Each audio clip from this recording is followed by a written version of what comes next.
6 months ago, I trusted my therapist, Dr. Vivienne Caldwell, with my deepest fears about my marriage. Today, I know she was sleeping with my husband Marcus the entire time, recording our sessions to help him steal our children and destroy me financially. The audio files I found don't just prove their affair. They reveal a calculated plan to have me declared mentally unfit so Marcus could take everything. But what they don't know is that I've been recording them too, and tomorrow, both their careers and their sick little game end forever. Before we jump back in, tell us where you're tuning in from, and if this story touches you, make sure you're subscribed, because tomorrow I've saved something extra special for you. I never thought I'd be the woman writing this story. My name is Isabella Hartwell, and up until 6 months ago, I believed I was living the perfect life in the affluent suburb of Millbrook Heights. I had everything: a beautiful colonial home on Elmwood Drive, 2 incredible children, and what I thought was a loving marriage to Marcus, a successful corporate lawyer at Pemberton Associates. But perfection, I've learned, is just an illusion that shatters the moment you discover the people you trust most have been plotting against you from the very beginning. It all started when I began having panic attacks last winter. They came out of nowhere, sudden, overwhelming waves of anxiety that left me gasping for breath in grocery store aisles or during my daughter's soccer games. Marcus, ever the supportive husband, suggested I see someone. "You've been under so much stress with the kids and your freelance work," he said, stroking my hair as I sobbed in our bedroom after another episode. Maybe talking to a professional would help. He even had a recommendation: Dr. Vivienne Caldwell, a clinical psychologist who specialized in anxiety disorders. Her office was in the prestigious Riverside Medical Complex, and Marcus said a colleague's wife had seen remarkable improvement after working with her. "She's supposed to be the best in the city," he assured me. "I already called and got you an appointment for next week." I should have found it strange that he'd already made the appointment without asking me first. I should have questioned why he was so eager to get me into therapy. But I was drowning in my own mind, desperate for any lifeline. And Marcus seemed like my knight in shining armor, trying to save me. Dr. Caldwell's office was everything you'd expect from a high-end therapist: cream-colored walls, expensive abstract art, a plush velvet couch that probably cost more than most people's cars. And Dr. Caldwell herself was stunning, in that effortless way that some women just possess. Tall, elegant, with auburn hair that caught the light perfectly, and green eyes that seemed to see right through you. She was probably in her late 30s, unmarried according to the absence of any ring, and she had this way of making you feel like you were the most important person in the world when she spoke to you. "Isabella," she said during our first session, her voice warm and inviting, "I want you to know that this is your safe space. Whatever you share with me stays between these walls. I am here to help you heal." Those words should have been comforting. Instead, they became the foundation of the most elaborate betrayal I've ever experienced. For months, I poured my heart out to Dr. Caldwell. I told her about my fears that Marcus was growing distant, how he'd started working late more often, how our intimate life had become practically non-existent. I shared my insecurities about my appearance after having 2 children, my worries that I wasn't a good enough mother, my financial anxieties about our mounting credit card debt that Marcus insisted was under control. I told her about the strange things I'd been noticing: how Marcus would take phone calls in the garage, how he'd started password protecting his laptop, how he'd begun going to the gym at odd hours and coming home showered. When I mentioned these concerns, Dr. Caldwell would nod thoughtfully and guide me toward examining my own behavior. "Sometimes when we're anxious, Isabella, we can become hypervigilant," she'd say, leaning forward with that concerned expression that I thought meant she cared. "We start seeing threats where none exist. Perhaps Marcus is simply stressed with work. Have you considered that your suspicions might be a manifestation of your anxiety rather than reality?" She was so good at making me doubt myself. Every concern I raised about my marriage, she reframed as a symptom of my mental state. When I told her about finding a restaurant receipt in Marcus's jacket pocket for a place I'd never been to, she suggested I might be misremembering our date nights due to stress. When I mentioned that our joint savings account seemed to be shrinking faster than our expenses should allow, she recommended I practice mindfulness rather than obsessing over finances. "Your anxiety is making you paranoid, Isabella," she'd say with such authority that I believed her completely. "We need to work on building your self-confidence and trust in your relationship." Meanwhile, she was prescribing medications that made me feel foggy and disconnected. "It's normal to feel a bit disoriented while your brain chemistry adjusts," she assured me when I complained about feeling like I was walking through a haze. "The important thing is that your panic attacks are becoming less frequent." She was right about that. I was having fewer panic attacks, but I was also having fewer feelings about anything. I moved through my days like a ghost, managing the children's schedules and household tasks on autopilot, while Marcus grew increasingly attentive and concerned about my mental health struggles. What I didn't know then was that every word I spoke in that cream-colored office was being recorded. Every intimate detail about my marriage, every fear about my adequacy as a mother, every moment of vulnerability was being captured and shared with the man I'd trusted with my life. The discovery came by complete accident 3 weeks ago. I'd been looking for my phone charger in Marcus's home office when I knocked over a stack of papers on his desk. As I bent to pick them up, I saw my own name on what looked like a medical document. Curious, I looked closer and felt the blood drain from my face. It was a psychological evaluation report with Dr. Caldwell's letterhead, dated just 2 weeks prior. But I hadn't seen Dr. Caldwell in over a month because I'd been feeling better and we'd spaced out our sessions. The report detailed sessions I'd never had, conversations I'd never participated in, and conclusions about my mental state that painted me as deeply unstable and potentially dangerous to my children.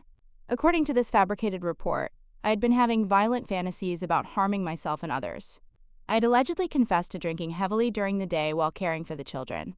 The document claimed I'd expressed paranoid delusions about my husband cheating and had become increasingly erratic and unpredictable. None of it was true. But it was all written in Dr. Caldwell's professional language, on her official letterhead, with her signature at the bottom. My hands shaking, I photographed every page, before carefully replacing them exactly as I'd found them. Then I did something I'd never done before in 15 years of marriage. I hacked into Marcus's computer. It took me 3 tries to guess his password. Ironically, it was Vivienne 2023. What I found in his email files destroyed any remaining illusion I had about my life.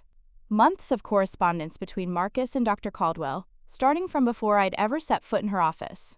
The plan had been in motion long before my first panic attack. But the emails were nothing compared to the audio files hidden in a folder labeled insurance documents. Hours upon hours of my therapy sessions, every private moment I'd shared with Dr. Caldwell, all of it recorded without my knowledge or consent. As I listened to my own voice speaking about my deepest fears and insecurities, I heard something else in the background. Dr. Caldwell's responses weren't just unprofessional, they were strategic. She was deliberately guiding me toward admitting to things I'd never done, manipulating my words, and in some recordings, I could hear the clear sound of her typing notes in real time. The most damning file was labeled Final Strategy Session, and dated just last week. It wasn't my voice on this recording. It was Marcus and Dr. Caldwell discussing their next steps in what they called Project Isabella. Tomorrow, I'll tell you exactly what I heard in that recording, and why I'm now sitting in a lawyer's office instead of a therapist's chair. Because what they planned for me was so much worse than just an affair. It was the complete destruction of everything I am, everything I've built, and everyone I love. But here's what Marcus and his precious Dr. Caldwell don't know. I've been recording them too. And, unlike their carefully crafted psychological manipulation, my evidence is going to destroy them both. Preparing and narrating this story took us a lot of time, so if you are enjoying it, subscribe to our channel. It means a lot to us. Now back to the story. To understand how devastating this betrayal truly is, you need to know who we all were before everything went to hell. Because the people Marcus and Dr. Caldwell chose to destroy weren't random victims. We were a family they carefully studied and systematically dismantled. My name is Isabella Hartwell, and I'm 34 years old. I've been married to Marcus for 15 years, since I was 19 and he was 24. We met in college when I was a sophomore, studying graphic design, and he was in his first year of law school. I was the artistic dreamer. He was the ambitious future lawyer who had his whole life mapped out in 5-year plans. Everyone said we were perfect together, that we balanced each other out. I brought spontaneity and creativity to his structured world, and he gave me stability and direction when my artistic temperament got too scattered. Our wedding was featured in Millbrook Heights magazine as the Union of the Year, a beautiful church ceremony followed by a reception at the historic Whitmore estate. For years, that balance worked beautifully. Marcus climbed the ladder at Pemberton Associates, one of the most prestigious law firms in the state, specializing in corporate mergers and acquisitions. I built a successful freelance graphic design business from our home, working with local restaurants, boutiques, and small businesses. My client base grew through word of mouth, and I was proud that I could contribute financially while still being available for our children. Our daughter Sophia is 12 now, brilliant, athletic, and wise beyond her years. She inherited Marcus's analytical mind and my creative spirit, excelling in both advanced mathematics and art classes. She plays competitive soccer for the Millbrook Heights Lightning and dreams of becoming an architect. Our son Oliver just turned 9 and he's pure sunshine. Always laughing, always asking questions, always building elaborate Lego cities that take over our living room. He wants to be either a veterinarian or a professional Lego builder when he grows up. We lived in what everyone called the perfect house, a restored 1920s colonial on Elmwood Drive, with original hardwood floors, a wraparound porch, and a backyard big enough for the kids to run wild. I spent years decorating it room by room, mixing vintage finds with modern pieces, creating spaces that felt both elegant and lived in. The kitchen was my pride and joy.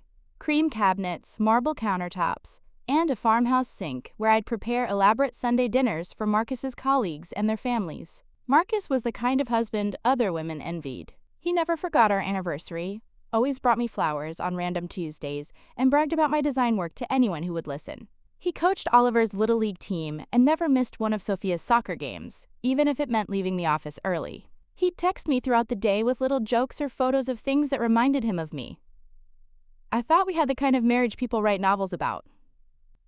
Our social circle in Millbrook Heights was tight-knit and prestigious. Marcus's law firm colleagues and their wives, successful doctors and business owners, people who summered in the Hamptons and sent their children to private schools. We hosted dinner parties where conversations flowed from wine to politics to vacation plans in Europe. I was known as the creative one in the group, the woman who could transform any space into something Instagram-worthy and who always brought the most thoughtful hostess gifts. But what I didn't realize was that our seemingly perfect life made us the ideal targets for what Marcus and Dr. Caldwell had planned. See, Marcus had always been ambitious, but somewhere along the way, that ambition had turned into something darker. The law firm was prestigious, but Marcus was still just a senior associate after 15 years. He watched younger lawyers with better connections get promoted to partner, while he remained stuck in the same position. Our house was beautiful, but it was also expensive, and the private school tuition for both kids was eating into our savings faster than his salary could replenish it. I had no idea that Marcus had started viewing our marriage as a business arrangement gone bad. In his mind, I was an asset that had stopped appreciating in value. My freelance income was good, but not great. I was 34, not 19 anymore. And worst of all, I had something he desperately needed, a trust fund from my grandmother that I'd inherited when she passed away 2 years ago. The trust fund was substantial, minus $800,000 that was meant to secure our children's future. It was set up so that I couldn't access the principal until I turned 35, but the interest payments had been helping us maintain our lifestyle. Marcus knew that when I turned 35 next year, I'd gain full control of that money. What I didn't know was that he'd been planning to make sure that never happened. Enter Dr. Vivienne Caldwell, 38 years old, divorced, no children, and according to what I've since learned, a woman with a history of inappropriate relationships with clients' husbands. She wasn't just a therapist, she was a predator who used her professional credentials to identify vulnerable couples and exploit them for financial gain. Dr. Caldwell had her own motivations beyond just sleeping with married men. Her private practice was struggling financially due to several malpractice lawsuits from former patients. She needed money, and she needed it fast. Marcus represented the perfect opportunity. A lawyer with inside knowledge of how to manipulate legal and medical systems, married to a woman with substantial assets and 2 young children who could be used as leverage. But here's what makes their betrayal so particularly evil. They didn't just want my money. They wanted to destroy my reputation, my relationship with my children, and my very identity as a mother and woman. They wanted to paint me as mentally unstable so that Marcus could gain full custody of Sophia and Oliver, control over my trust fund, and sympathy as the devoted husband who tried to help his crazy wife. The scariest part is how long they'd been planning it. I've since discovered that Marcus first contacted Dr. Caldwell over a year ago, months before I ever had my first panic attack. They'd researched my family history, my financial situation, and my personality traits to craft the perfect psychological manipulation campaign. My panic attacks weren't random. They were triggered by Marcus deliberately undermining my confidence and creating stress in our household. The financial anxiety I'd been feeling? Marcus had been secretly moving money from our joint accounts and increasing our credit card debt.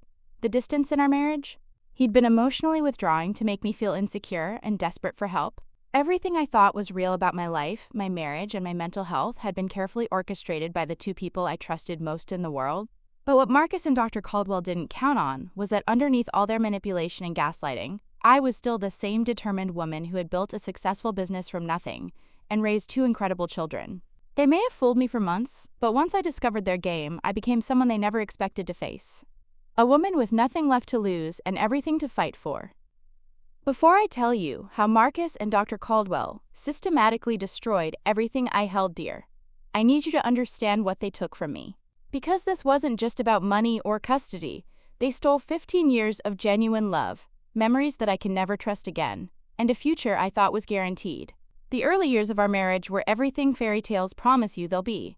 Marcus and I were that couple other people envied, the ones who still held hands in restaurants after 5 years of marriage, who left little love notes for each other, who genuinely seemed to enjoy each other's company. When Sophia was born, Marcus cried harder than I did. He spent hours just staring at her tiny fingers, whispering promises about the life he was going to give her. "She's gonna have everything, Izzy," he'd say, using the nickname only he was allowed to call me. "Dance lessons, art classes, college wherever she wants to go. She'll never want for anything."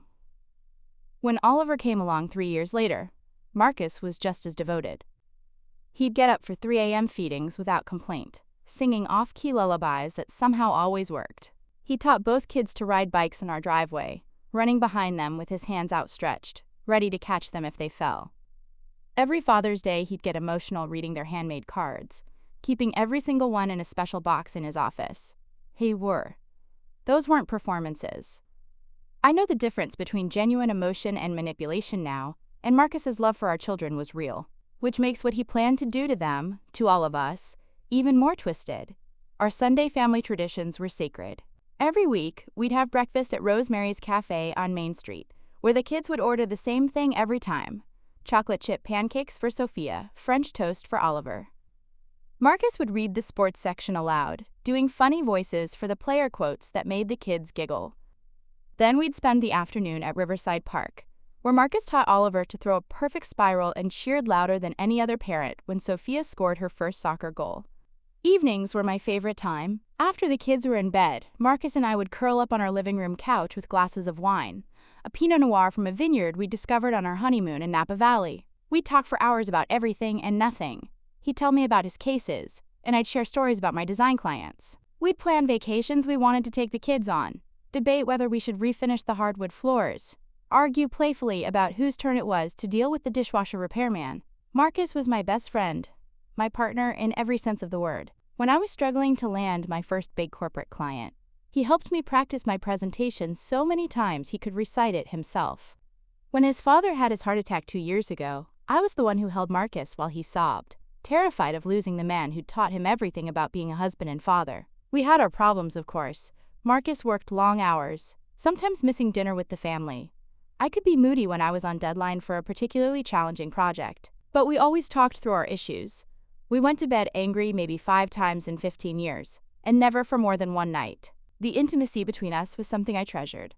Not just physical, though that was beautiful too, but the way we could communicate without words. Marcus knew that when I got quiet and started organizing already clean closets, I was stressed about money. I knew that when he spent extra time in the garage tinkering with his woodworking projects, he was processing something difficult at work. We had our own language of small gestures and private jokes. Every year on our anniversary, Marcus would recreate our first date. Dinner at Antonio's Italian restaurant downtown, followed by a walk through the sculpture garden at the Millbrook Art Center. He'd always order the same bottle of Chianti we'd shared that first night, and we'd spend dinner reminiscing about how nervous we'd both been, how he'd spilled marinara sauce on his white shirt, how I'd laughed so hard at one of his stories that wine came out of my nose. 15 years, he said on our last anniversary just 4 months ago, raising his glass to mine. And I still get butterflies when you walk into a room. I believed him completely. Even now, listening to those words echo in my memory, I can't detect any deception. Either Marcus was the most skilled actor who ever lived, or something fundamental changed in him that I never saw coming.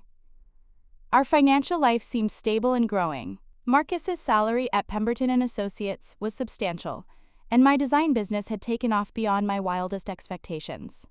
We owned our house outright after Marcus surprised me by paying off the mortgage early with his bonus from a particularly lucrative case. We had college funds set up for both kids, a healthy retirement account, and enough savings to weather any emergency. When my grandmother passed away and left me the trust fund, We celebrated it as a gift that would secure our children's futures even more. This changes everything, Izzy, Marcus said, pulling me into his arms in the lawyer's office after the reading of the will. Sophia can go to Harvard if she wants. Oliver can start his own veterinary practice. We can take that trip to Europe we've been talking about for years. The trust fund was set up conservatively. I couldn't touch the principal until I turned 35, but the interest payments were enough to cover little luxuries we'd never been able to afford before. Private music lessons for both kids, a family vacation to Disney World, the kitchen renovation I'd been dreaming about for years. Marcus seemed genuinely excited about these improvements to our life. He spent hours researching the best piano teachers for Sophia, helped me choose the marble countertops for our new kitchen, surprised me with a weekend getaway to a spa resort in the mountains while my sister watched the kids. You deserve all of this and more, he told me, during a couple's massage, his fingers intertwined with mine. I love watching you be happy. Our social life was rich and fulfilling. We hosted dinner parties where Marcus would grill his famous barbecue ribs, while I prepared elaborate side dishes and desserts. Our friends loved coming to our house because it felt warm and welcoming, kids playing in the backyard while adults lingered over wine and conversation. Marcus was always the life of these gatherings, telling stories from his law practice, making everyone laugh with his impressions of difficult judges. Kurocha. I was proud to be his wife. When people asked about our marriage, I'd tell them we were each other's favorite people. When other wives complained about their husbands during girls' nights out, I'd mostly just listen, feeling guilty that I couldn't relate to their frustrations. You and Marcus are relationship goals, my friend Sarah would say. The way he looks at you, even after all these years. Some of us are still looking for that. The trust between us was complete.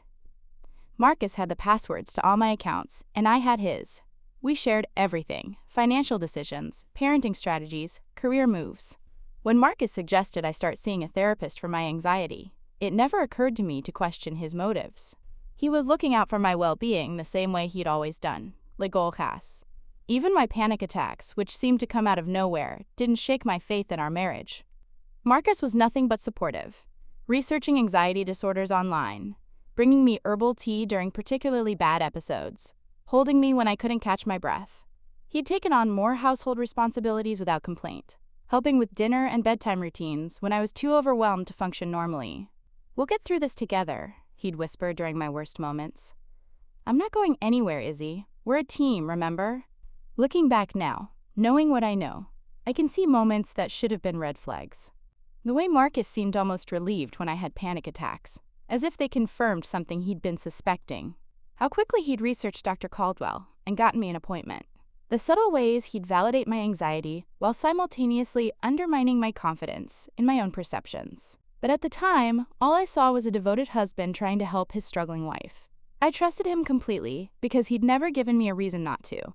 15 years of genuine partnership had earned him that trust, and he weaponized it against me in the most calculated way imaginable. What hurts the most isn't just that he betrayed me, it's that he used our beautiful history as ammunition. Every intimate detail I'd shared with him over the years, every vulnerability, every fear, became a tool in Dr. Caldwell's arsenal. The love we'd built together became the foundation for my destruction. Cool. They didn't just steal my future. They poisoned my past, making me question every moment of happiness, every declaration of love, every shared dream. That's the cruelest part of their betrayal. They didn't just break my heart. They made me doubt it had ever been whole. The first crack in my perfect world appeared on a Tuesday morning in late November, though I didn't recognize it as the beginning of the end at the time. I was in the kitchen making Sophia's lunch when Marcus walked in, fully dressed for work, but moving strangely. Hesitant, almost nervous. In 15 years of marriage, I'd never seen Marcus nervous about anything. Izzy, he said, pouring himself coffee with hands that seemed to shake slightly. I need to talk to you about something. I looked up from spreading peanut butter on Oliver's sandwich, immediately concerned. What's wrong? Is everything okay at work? Marcus sat down at our kitchen island, staring into his coffee mug like it held the answers to the universe. It's not work. It's us. Our family. My stomach dropped. Those words, "it's us," are what every wife dreads hearing. I set down the knife and gave him my full attention, my heart already racing. I've been noticing things, he continued, still not meeting my eyes. You've been different lately. More anxious, more scattered. Yesterday, you forgot to pick up Oliver from soccer practice. That stung, because it was true. I had forgotten, caught up in a particularly challenging design project for a new restaurant client. Marcus had to leave work early to get Oliver, who'd been sitting alone on the field for 20 minutes. I'd felt terrible about it. I apologized for that, I said defensively. I've been under a lot of pressure with the Meridian restaurant project. It's a huge account, and it's not just that, Marcus interrupted gently. Last week you paid the electric bill twice and forgot to pay the water bill at all. You've been having those panic attacks. You seem overwhelmed by things that never used to bother you. As he spoke, I felt a familiar tightness in my chest beginning to build. The symptoms he was describing were real, and that made his words even more frightening. I had been feeling scattered lately, like my normally organized mind was operating through a fog. Are you saying I'm having some kind of breakdown? I asked, my voice smaller than I intended. Marcus finally looked at me, and his expression was so full of concern and love that it made my eyes water. No, baby, nothing like that. But I think you might be dealing with some anxiety or depression. There's no shame in that. It happens to millions of people. I just think maybe you should talk to someone professional about it. The suggestion should have felt supportive, but something about the way he delivered it made me uncomfortable. There was an urgency to his tone that didn't match the gentle concern in his words. It felt almost rehearsed. I don't need therapy, Marcus. I just need to get through this busy period at work, and then… What if it gets worse? He interrupted again, leaning forward intently. What if next time you don't just forget to pick up Oliver? What if you're driving and have a panic attack? What if the kids see you having an episode and it traumatizes them? His words hit me like physical blows. The scenarios he was painting were my worst fears, that my struggles would somehow hurt our children. But the way he presented them felt manipulative, designed to scare me into compliance rather than offer genuine support. You're being dramatic, I said, but even as the words left my mouth, I wasn't entirely sure. Had my issues really become that noticeable? That concerning? I've already done some research, Marcus said, pulling out his phone. There's a therapist, Dr. Vivienne Caldwell, who specializes in anxiety disorders. She has excellent reviews, and she's accepting new patients. I could call and set up an appointment for you. The fact that he'd already researched therapists without telling me felt like another red flag. When had he done this research? How long had he been planning this conversation? You researched therapists without talking to me first? I asked. Marcus's expression shifted slightly. Just for a moment, I saw something that looked almost like annoyance cross his features before it was replaced by concern again. I was trying to be helpful, Izzy. I can see you're struggling, and I thought maybe having some options would make it easier for you to take that first step. That afternoon, while the kids were at school, I found myself really examining my recent behavior. Maybe Marcus was right. Maybe I had been more scattered than usual. The panic attacks were definitely real. The first one had happened 3 weeks ago in the grocery store checkout line. A sudden overwhelming feeling that I couldn't breathe, couldn't think, couldn't function. I'd abandoned my cart and fled to my car, sitting in the parking lot for 20 minutes until the feeling passed. Since then, they'd happened 3 more times. Once during Sophia's parent-teacher conference, once while cooking dinner, and once in the middle of the night, waking me from a sound sleep with my heart pounding and sweat soaking my pajamas. I'd been telling myself it was just stress from work, but what if it was something more serious? What if Marcus was seeing things I was too close to recognize? That evening, he brought up the subject again as we were cleaning up after dinner. The kids were upstairs doing homework and we had the kitchen to ourselves. Did you think about what I said this morning? He asked, loading dishes into the dishwasher with careful precision. I've been thinking about it all day, I admitted. Maybe you're right. Maybe I should talk to someone. Marcus's face lit up with what seemed like genuine relief. I'm so glad you're open to it. I was worried you'd think I was overreacting. Can I see the information about this Dr. Caldwell? I asked. Marcus immediately pulled out his phone and showed me a web page for Riverside Medical Complex. Dr. Vivienne Caldwell's photo showed an attractive woman with kind eyes and auburn hair. Her credentials were impressive. PhD in clinical psychology from Columbia, specialized training in anxiety and mood disorders, 15 years of experience. She looks professional, I said, scanning her bio, but her fees are pretty high. Money isn't an object when it comes to your health, Marcus said firmly. Besides, our insurance should cover most of it. The speed with which he dismissed the cost concern struck me as odd. Marcus was usually very conscious of our budget, always researching and comparing options before major purchases. but he seemed almost eager to get me into Dr. Caldwell's office, regardless of expense. "I'll call tomorrow and see if she has any openings," I said. "Actually," Marcus said, looking slightly embarrassed, "I already called this afternoon. She had a cancellation for Thursday at 2 p.m., and I went ahead and booked it. I hope that's okay. I was just excited that you were willing to try." Another red flag. Marcus had made an appointment without my permission, assuming I would agree to see this specific therapist at this specific time. It felt presumptuous, almost controlling. "You made an appointment without asking me?" I said, my voice sharper than I intended. Marcus held up his hands apologetically. "You're right, I should have asked first. I just know how busy Dr. Caldwell is, and when her receptionist said she had an opening this week, I didn't want to lose it. But if you're not comfortable with Thursday, I can call back and reschedule." His explanation was reasonable, but something about the whole interaction felt orchestrated. The timing was too convenient, his research too thorough, his pushiness disguised as concern. But then I had another wave of anxiety, right there in our kitchen, and Marcus was immediately at my side, rubbing my back and speaking in soothing tones. "It's okay, baby. This is exactly why you need to talk to someone. These episodes are getting more frequent." As the panic subsided, I found myself agreeing to keep the Thursday appointment. Maybe I was overthinking things. Maybe Marcus really was just a concerned husband trying to help his struggling wife. The next morning, I mentioned the therapy appointment to my friend Sarah during our usual coffee date at Rosemary's Cafe. "Therapy can be really helpful," she said supportively. "I went through a rough patch after my divorce, and talking to Dr. Richardson helped me so much." "What's the name of the therapist Marcus found?" "Dr. Vivienne Caldwell," I said. "Do you know her?" Sarah's expression changed slightly. "I don't know her personally, but I've heard the name. I think she's been involved in some drama in the professional community. Something about boundary issues with clients." My coffee suddenly tasted bitter. "What kind of boundary issues?" "I don't know the details," Sarah said quickly. "It might be nothing. You know how gossip spreads in professional circles? I'm sure if Marcus researched her, she must be legitimate." But her words stayed with me all day. That evening, I decided to do my own research on Dr. Caldwell. What I found was mostly positive. Good reviews, professional credentials, no obvious red flags. But buried deep in a professional psychology forum, I found a brief mention of an ethics investigation that had been quietly resolved 2 years ago. No details were provided, but it was enough to make me uneasy. When I mentioned my concerns to Marcus that night, he seemed irritated by my research. "Why are you looking for problems where none exist?" he asked. "You said yourself that her credentials are excellent.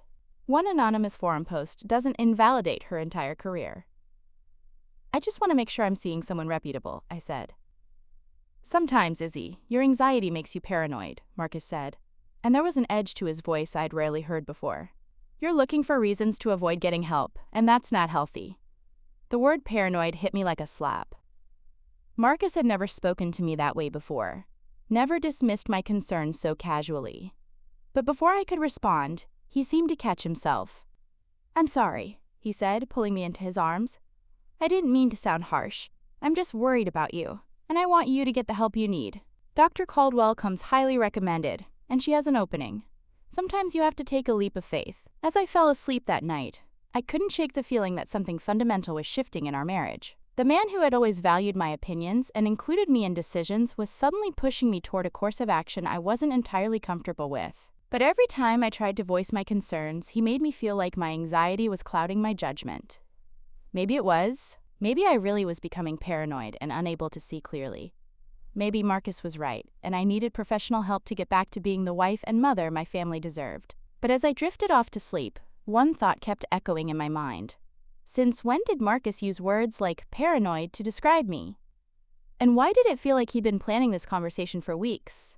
Thursday arrived faster than I wanted it to, and with it, my first appointment with Dr. Vivienne Caldwell.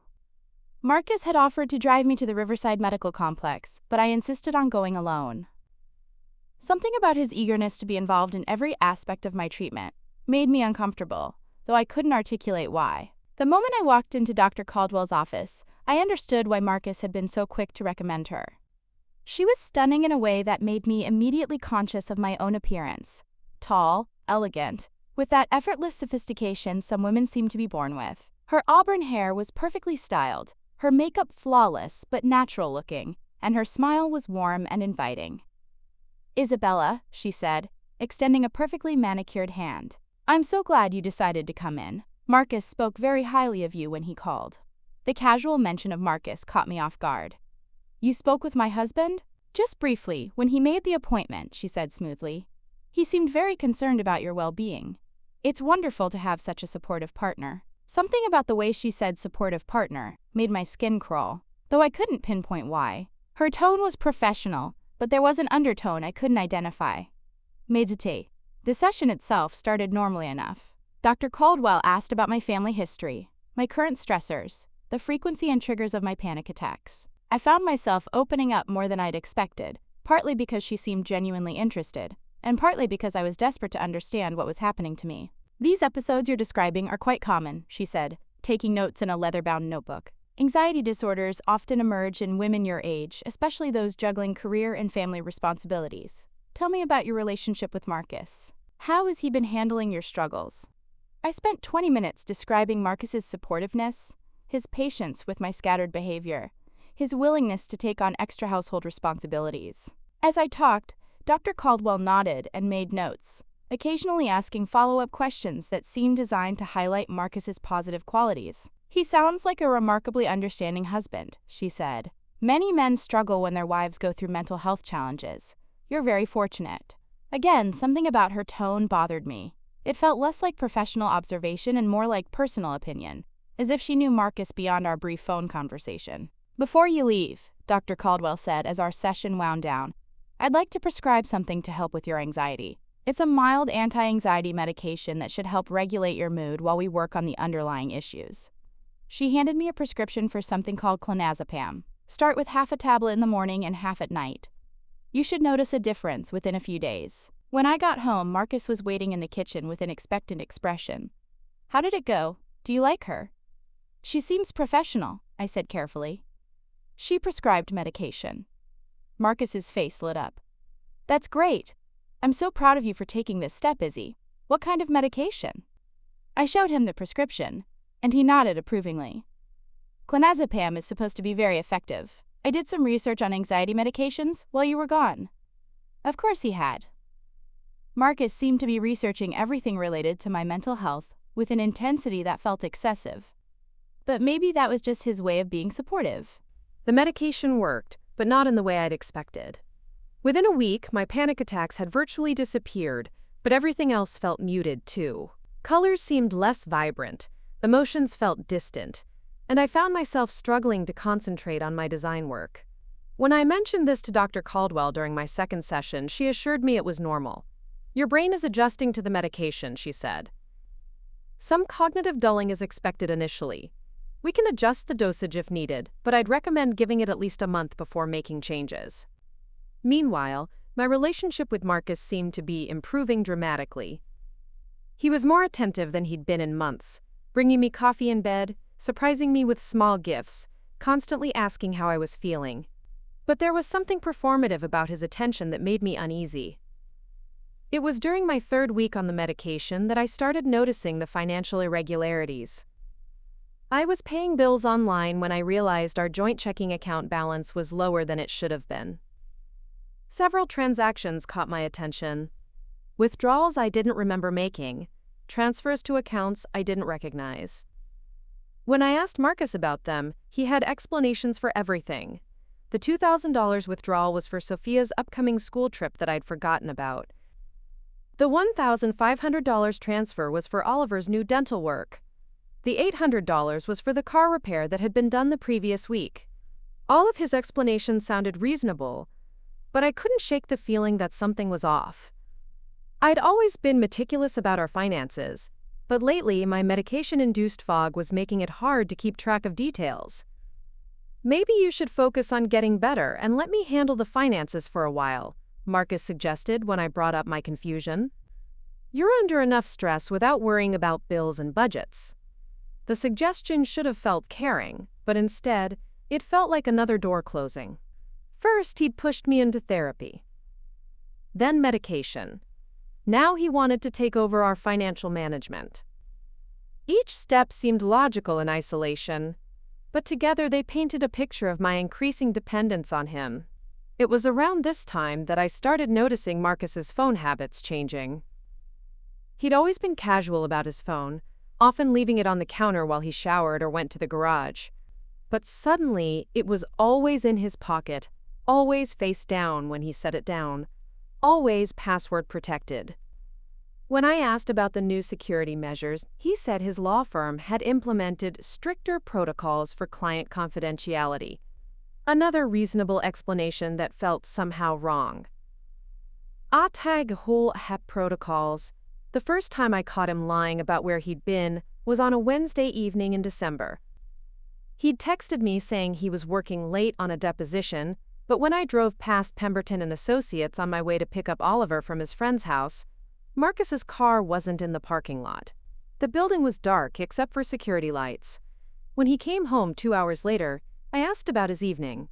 Brutal deposition prep, he said, loosening his tie. We ended up ordering Chinese food and working until almost 10. That's strange, I said carefully. I drove past your office around 8:30, and it looked empty. Marcus's expression shifted for just a moment. A flash of something that might have been panic before he recovered. We were at Richardson's office downtown, not our building. The conference room there has better video equipment for deposition recordings. Another reasonable explanation. But Richardson and Associates was in the opposite direction from where Marcus had come home from. I knew because I'd been to their office for holiday parties. I started paying closer attention to Marcus's stories, cross-referencing details when I could. The inconsistencies were subtle but mounting. Restaurants he claimed to have eaten at that were closed for renovations. Colleagues he said he'd met with who were out of town. Work events that didn't appear on his usually meticulous calendar. During my 4th session with Dr. Caldwell, I found myself talking about these concerns. It sounds like your anxiety is manifesting as hypervigilance about your husband's activities, she said, making notes. This is actually quite common. When we feel out of control in one area of our lives, we sometimes become obsessively focused on controlling or monitoring other areas. But these aren't just feelings, I protested. These are actual inconsistencies in what he's telling me. Dr. Caldwell set down her pen and looked at me with what appeared to be genuine concern. Isabella, I need to ask you something, and I want you to be completely honest. Have you been taking your medication as prescribed? The question caught me off guard. Of course I have. Why would you ask that? Because what you're describing, this suspicious monitoring of your husband's behavior, these elaborate theories about his activities, these can be symptoms of paranoid thinking. Sometimes patients stop taking their medication when they start feeling better, not realizing that the medication is what's making them feel better. I felt like I'd been slapped. I'm not paranoid. I'm noticing actual inconsistencies. Can you prove any of these inconsistencies? She asked gently.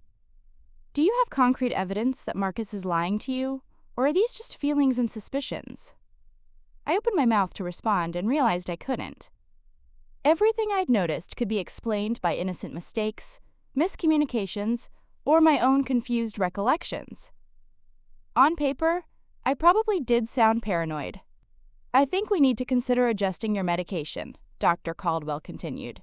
These paranoid thoughts about Marcus could damage your marriage if we don't address them quickly. He's been so supportive of your treatment. It would be tragic if your anxiety disorder ended up destroying the very relationship that's helping you heal. I left that session feeling completely destabilized.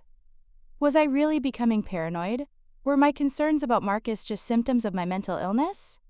The medication fog made it hard to trust my own perceptions, and Dr. Caldwell's professional authority made me doubt everything I thought I'd observed.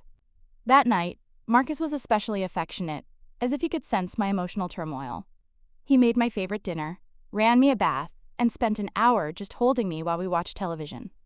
Dr. Caldwell called me after your session today, he said quietly as we were getting ready for bed. She's concerned about some paranoid thoughts you've been having. My blood ran cold. She called you? Isn't that a violation of doctor-patient confidentiality?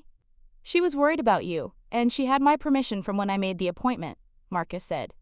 She thinks your medication needs to be adjusted, and she wanted to make sure I was aware of what symptoms to watch for.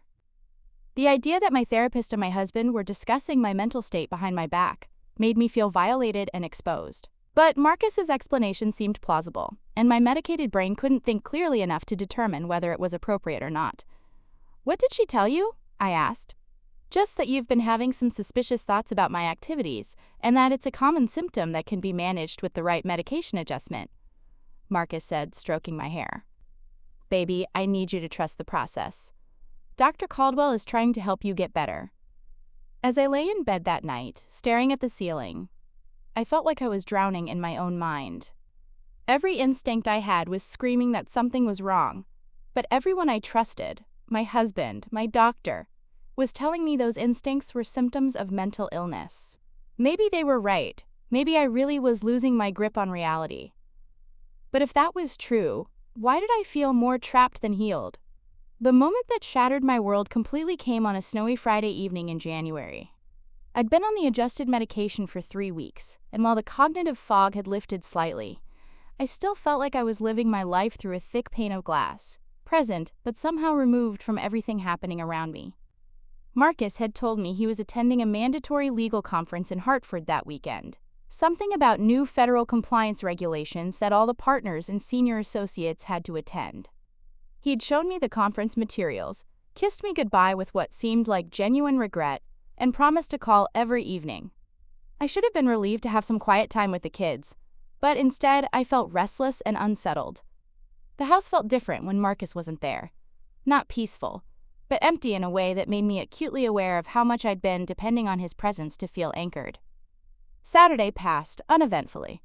I took the kids to their activities, we had pizza for dinner, and we watched a movie together before bedtime. Marcus called as promised, telling me about boring seminars and terrible conference food. Everything seemed normal. It was Sunday afternoon when my world exploded. Sophia had left her soccer cleats at her friend Emma's house, and Emma's mom had texted asking if I could pick them up before Monday's practice. Emma lived across town in the Riverside Hills development, the same area where Dr. Caldwell's medical complex was located. As I drove through the winding streets looking for Emma's address, I found myself passing the Riverside Inn, an upscale boutique hotel that Marcus and I had always talked about trying for a romantic weekend. That's when I saw it, Marcus's distinctive silver BMW parked in the hotel's lot. My heart started pounding so hard I could hear it in my ears. There had to be an explanation. Maybe the legal conference had been moved to this hotel. Maybe he was meeting a client here. Maybe it wasn't even his car.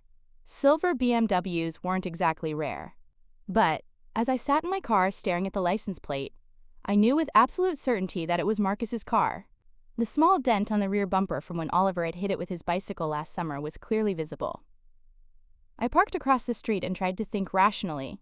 I could call Marcus and ask why he was at this hotel instead of in Hartford. I could go into the lobby and see if there was actually a legal conference happening. I could drive away and pretend I hadn't seen anything. Instead, I found myself walking through the lobby doors like a woman in a trance. The Riverside Inn was the kind of place Marcus and I had dreamed of staying. All marble floors, crystal chandeliers, and fresh orchids on every surface. The young woman at the front desk looked up with a professional smile as I approached. "Can I help you?" My mouth felt dry as cotton. "I'm looking for my husband." "Marcus Hartwell? He's staying here for a legal conference?" The desk clerk's fingers flew over her keyboard. "I'm sorry, but we don't have any guests by that name currently registered." The words hit me like a physical blow. "Are you sure? Maybe it's under his law firm's name? Pemberton Associates?" More typing. "No, I'm sorry, no corporate bookings under that name either. Is it possible he's staying at a different hotel?" I thanked her and walked back to my car on unsteady legs. Marcus wasn't registered at the hotel, but his car was in the parking lot. The only explanation was that he was here with someone else. Someone who had registered the room. I sat in my car for almost an hour, watching the hotel entrance like a private investigator in a bad movie. I told myself I was being crazy, that there had to be an innocent explanation, that my medication-addled brain was jumping to paranoid conclusions. Then the elevator doors in the lobby opened, and I saw them. Marcus walked out first, looking relaxed and satisfied in a way I hadn't seen in months. He was wearing the casual clothes he'd packed for his conference, jeans and the blue sweater I'd bought him for Christmas. But it was the woman beside him who made my blood turn to ice. Dr. Vivienne Caldwell. She was stunning even in casual clothes. her auburn hair flowing loose around her shoulders instead of pulled back in the professional style she wore during our sessions. She was laughing at something Marcus had said, her hand resting possessively on his arm. Marcus leaned down and kissed her cheek, the gesture so natural and intimate that it was clear this wasn't their first time together. I watched in horror as they walked toward the parking area, Marcus's hand on the small of her back, both of them glowing with the unmistakable satisfaction of lovers who'd spent a weekend in bed together. Everything clicked into place with nauseating clarity, the way Dr. Caldwell had spoken about Marcus during our sessions, as if she knew him personally. Her immediate dismissal of my concerns about his behavior as paranoid thinking. The phone calls between them after my sessions. The way Marcus had been so insistent about this particular therapist, so eager to get me into her office. They hadn't just been having an affair. They'd been conspiring against me from the very beginning. I fumbled for my phone and started recording as they reached Marcus's car.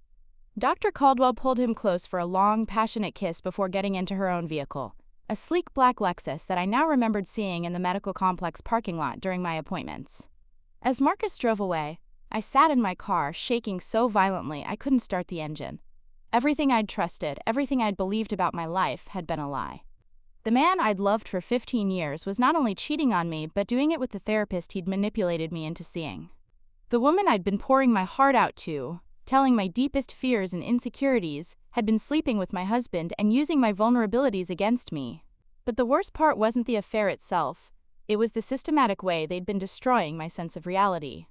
Every concern I'd raised about Marcus's behavior, Dr. Caldwell had reframed as a symptom of mental illness.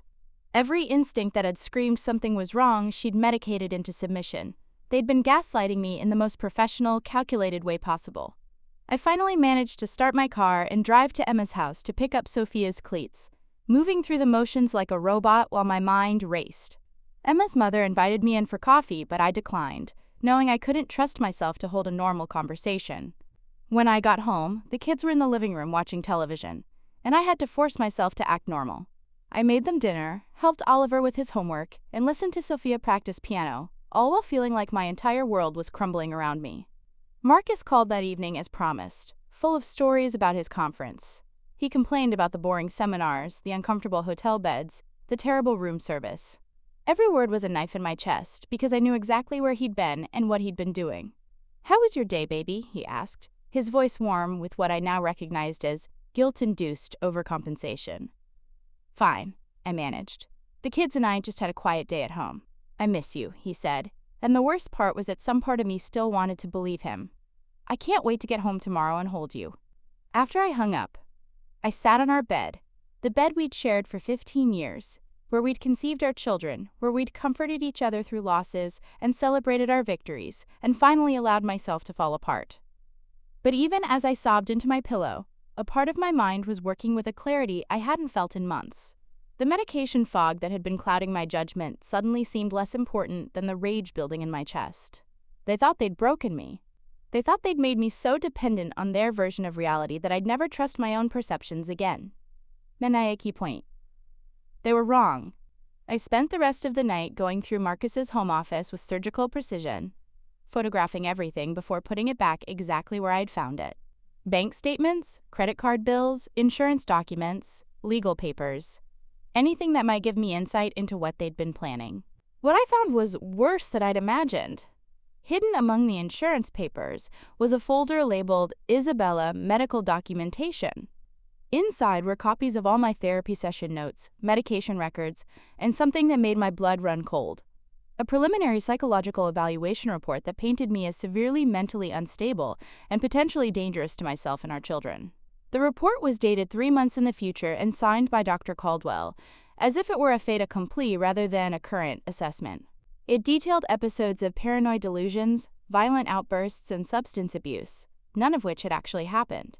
But it was written in such clinical, authoritative language that anyone reading it would believe I was having a complete psychological breakdown. At the bottom of the report was a handwritten note in Marcus's distinctive penmanship, custody evaluation scheduled for March 15th. Full financial power of attorney requested pending mental health stabilization. They weren't just having an affair.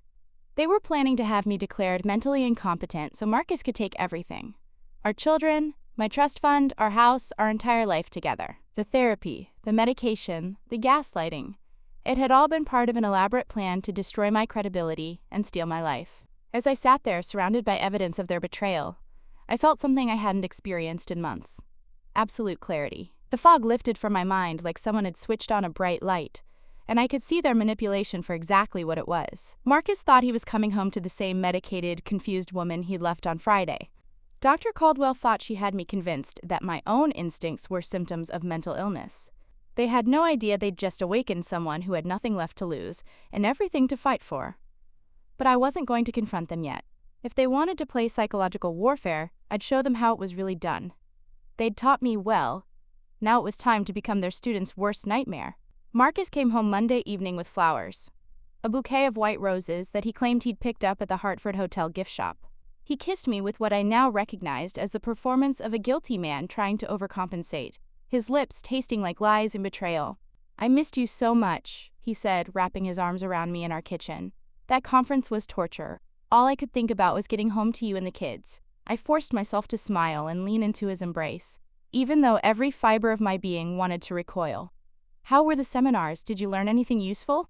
Marcus launched into elaborate stories about compliance regulations and legal precedents, painting detailed pictures of conference rooms and speakers that I now knew were complete fiction. He'd clearly rehearsed these lies, probably with Dr. Caldwell's help, crafting a narrative detailed enough to seem believable. As he talked, I studied his face with new eyes. How had I missed the tells? The way his left eye twitched slightly when he lied. The way he touched his wedding ring when he was being particularly deceptive. The slight flush that crept up his neck when he had to remember which version of a story he'd told me. "You seem different," he said suddenly, interrupting his own story about a boring taxation seminar. "More present. Did Dr. Caldwell adjust your medication again?" The question sent ice through my veins.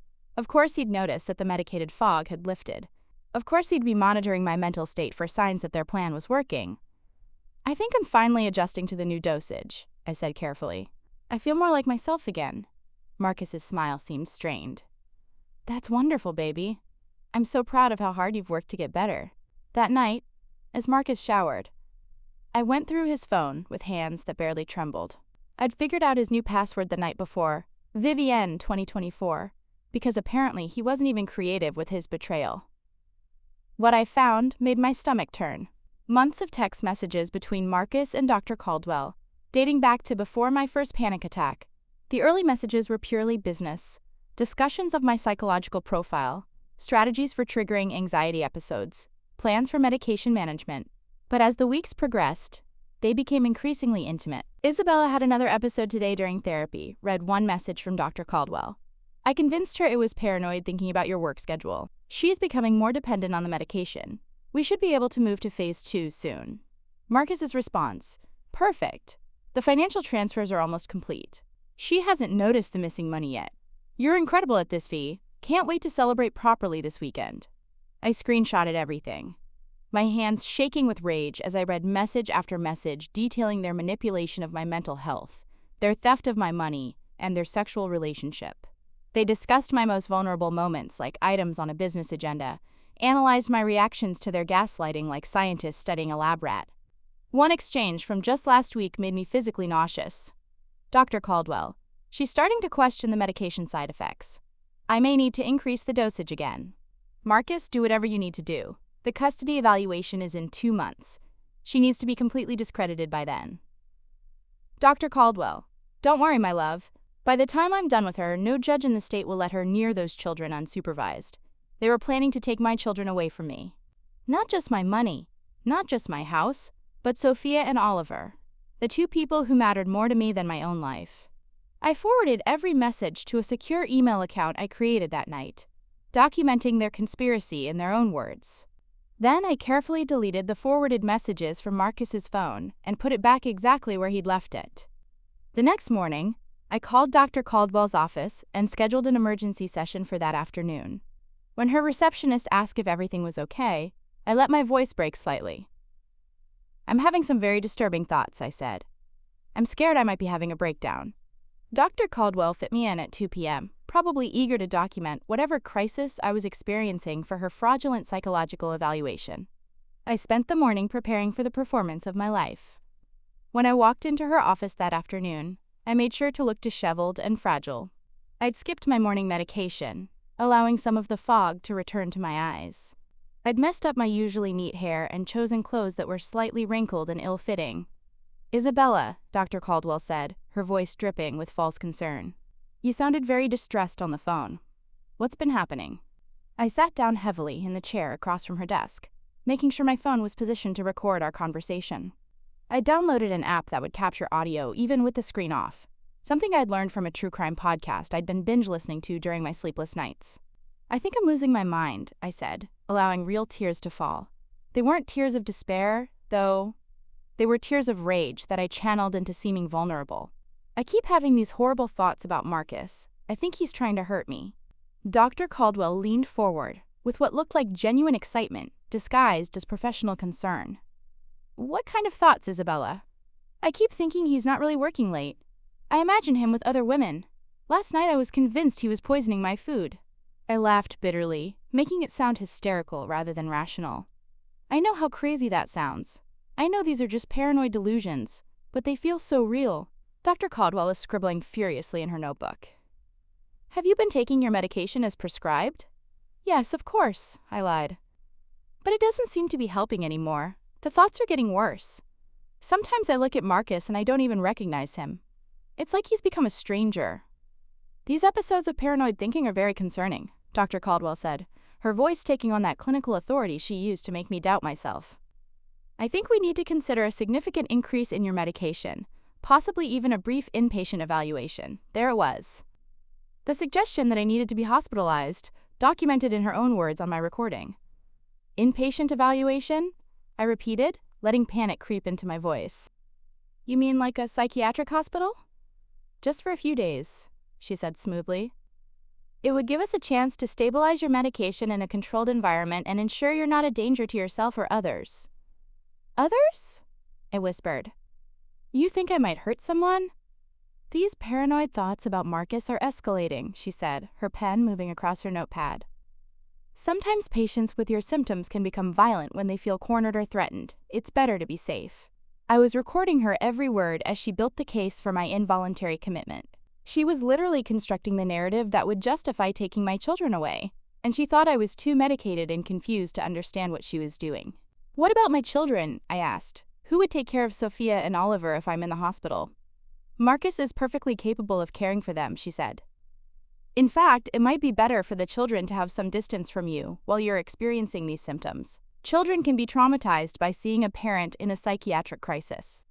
She was already preparing to separate me from my kids, planting seeds that I was dangerous to be around them.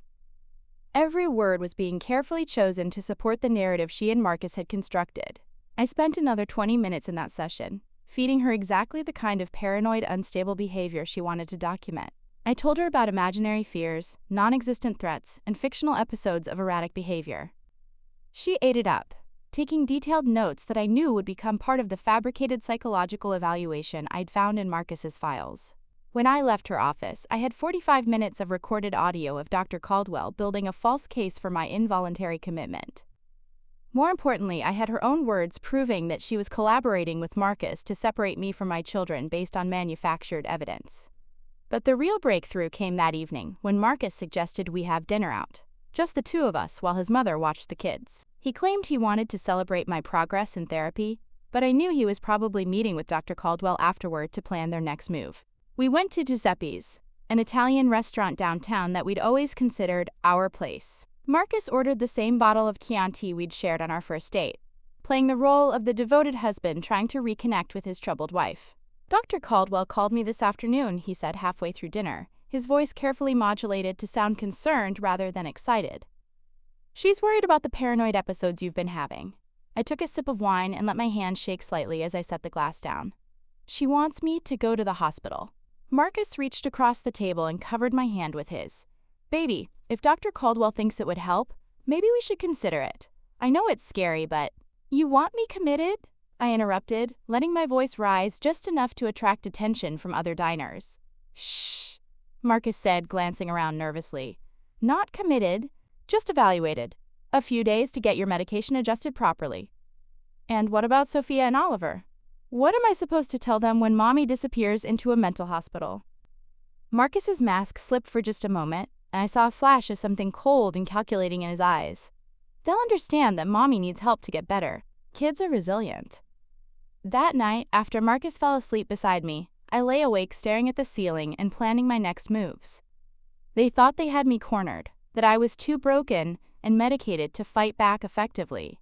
They had no idea that I'd been gathering evidence of their conspiracy, that I'd recorded Dr. Caldwell building a fraudulent case against me, that I'd documented their financial theft and their affair, but I couldn't just confront them with the evidence and expect justice.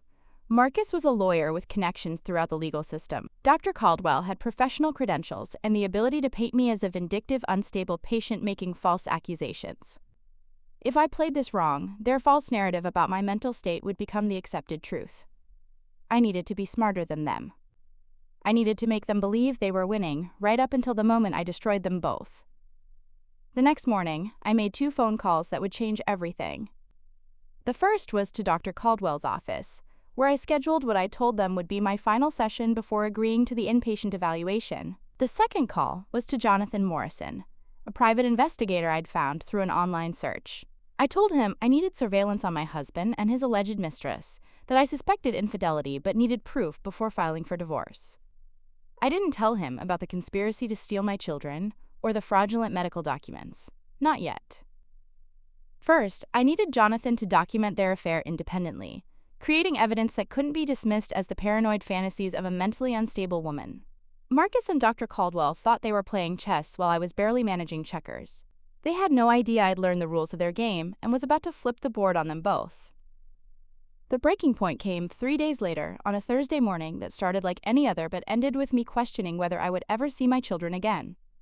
I woke up feeling groggy and disoriented, more so than usual. The night before, Marcus had made my favorite dinner, herb-crusted salmon with roasted vegetables, and we'd shared a bottle of wine while the kids did homework.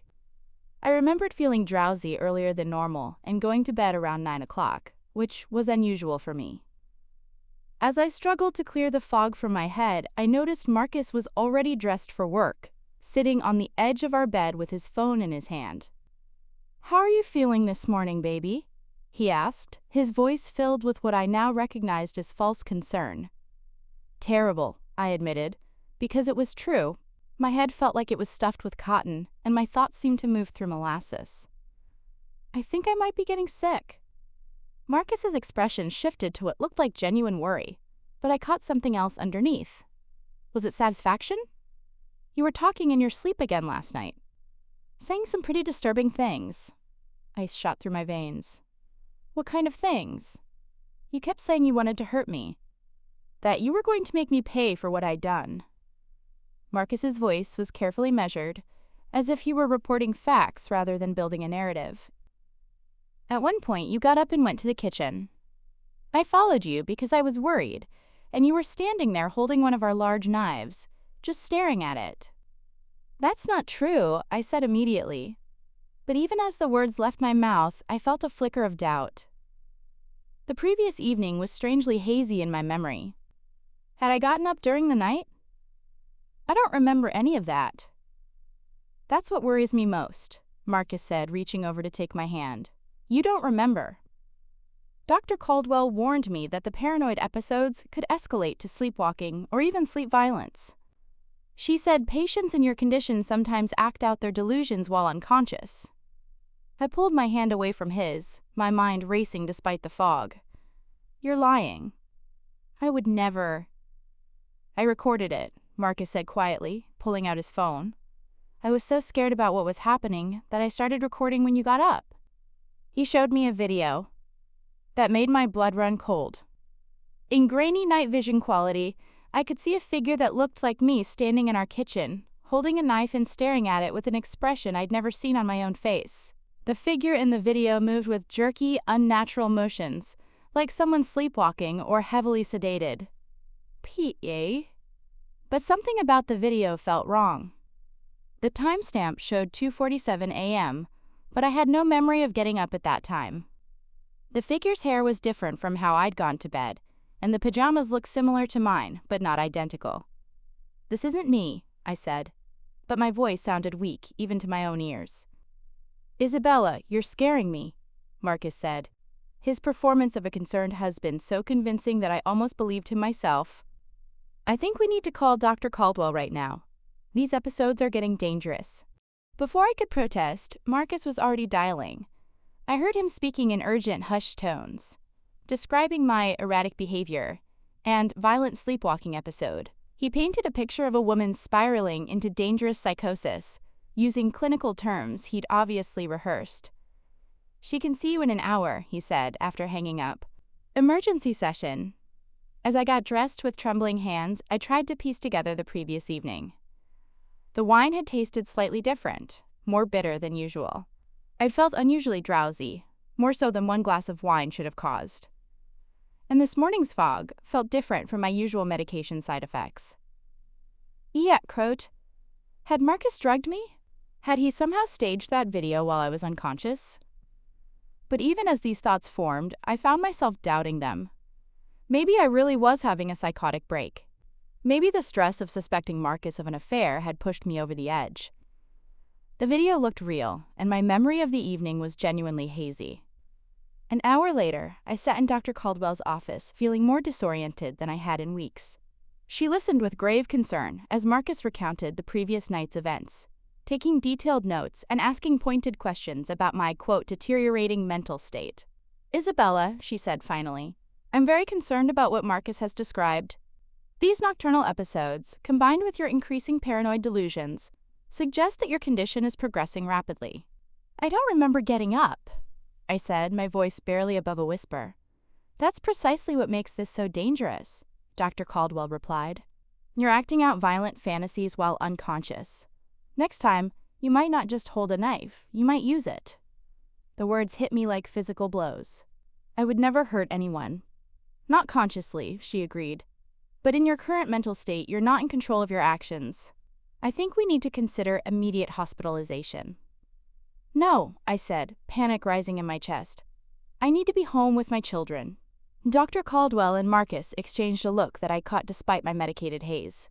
"Isabella," Dr. Caldwell said gently, "I don't think it's safe for you to be around Sophia and Oliver right now. What if you have one of these episodes while they're nearby?" The suggestion that I might hurt my own children was so devastating that I started crying uncontrollably. Through my tears, I saw Dr. Caldwell making more notes, documenting my emotional instability for whatever report she was building. "I would never hurt my kids," I sobbed. "They're everything to me." "Of course they are," Marcus said, moving to put his arm around me. "That's why we need to get you help. The children are scared, Izzy. Oliver asked me this morning why Mommy has been acting so strange lately." That was the moment I truly hit rock bottom. The idea that my children were afraid of me, that my behavior was traumatizing them, broke something inside me.